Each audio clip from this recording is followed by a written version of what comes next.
I'm Jasmine Brown, and today I'm going to be talking a bit about how to use evidence of student learning to determine the next steps in teaching. This is also known as Strategy 5 in the 7 Strategies of Assessment for Learning.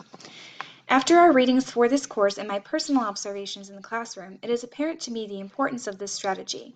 My goal in this talk is to have you fully understand that importance as well.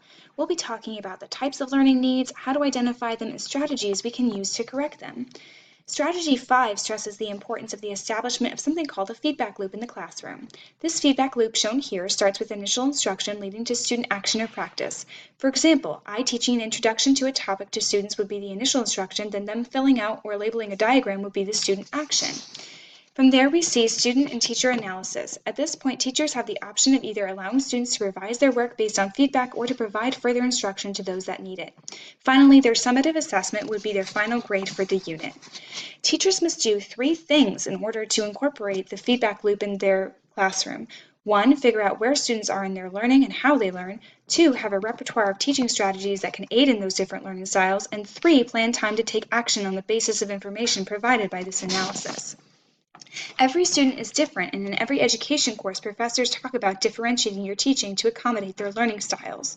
There is a wide range of ways to accommodate learning styles, but with that, there comes a lot of ways students can make errors. These errors can also be referred to as learning needs. There are 3 different kinds of learning needs that can be identified in a student. These are errors due to incomplete understanding, errors due to flaws in reasoning, and errors due to misconceptions. Errors due to incomplete understanding happen when students understand some of the material, but not all. For example, students may know that periods go at the end of something, however, they place them at the end of every word instead of every sentence. This error can be corrected by simply giving further instruction or practice. Students don't need to be retaught and definitely not told that they are wrong. In this example, maybe providing a worksheet or practicing as a class would do the trick. Errors due to flaws in reasoning happen when students don't make the right connections to this, or their steps leading to an answer are flawed in some way. The example here is that 2 things are classified as fuel, so Peter's reasoning leads him to the conclusion that they're interchangeable.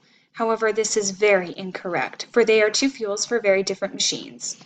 With these kinds of errors, the first thing to do is to have students recognize or identify their flaws.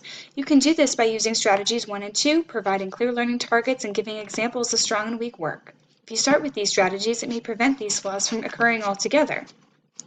Errors due to misconceptions are the hardest to correct. These happen when students have already learned or have internalized a belief about a concept that is incorrect or flawed. For example, in the 17th century, society believed that the sun revolved around the earth.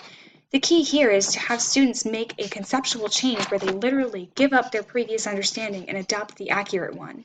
To do this, teachers may expose students to the misconception, conduct a discussion that addresses the flaws, and contrast that misconception to the correct interpretation.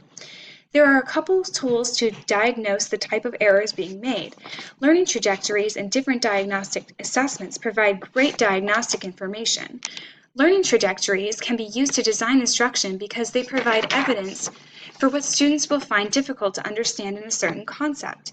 When using progressions, you must keep in mind that they must be based on accurate data. Teachers must fully understand the data to use them to design instruction, and teachers must understand that trajectories are not representative of all student learning. Construct maps and developmental continua can be used for this as well. Diagnostic assessments can also be helpful in identifying the needs of learners. One assessment is selected response items like the multiple choice given here. The wrong answers should be well thought out distractors that reflect common misconceptions of the material. Another assessment is a written response item.